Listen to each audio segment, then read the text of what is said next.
திருச்சி சென்னை தேசிய நெடுஞ்சாலையில் லாரியின் மற்றும் கார் மோதி விபத்து ஏற்பட்டிருக்கிறது. கடலூர் மாவட்டம் திட்டக்குடி அடுத்த எழுதூரில் நிகழ்ந்த விபத்தில் 3 பேர் பரிதாபமாக உயிரிழந்த அந்த அன்னை செய்தியை நாம் பார்க்கிறோம்.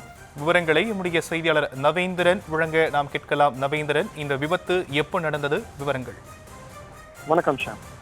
கடலூர் மாவட்டம் திட்டக்குடி அடுத்த எழுத்தூர் திருச்சி சென்னை தேசிய நெடுஞ்சாலையில் திருச்சியிலிருந்து சென்னை நோக்கி சென்ற கார் முன்னால் சென்ற டிப்பர் லாரி பின்பக்கத்தில் மோதியதில் காரில் பயணம் செய்த சென்னையை சேர்ந்த 4 பேரில் பிரசாந்த், ஐசக் ஆகிய 2 பேர் சம்பவ இடத்திலேயே பலியானர்.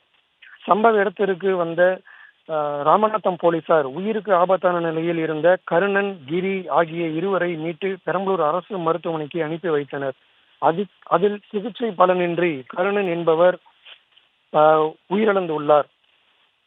மேலும் இந்த விபத்து குறித்து ராமநாதம் போலீசார் விசாரணை செய்து வருகின்றனர்.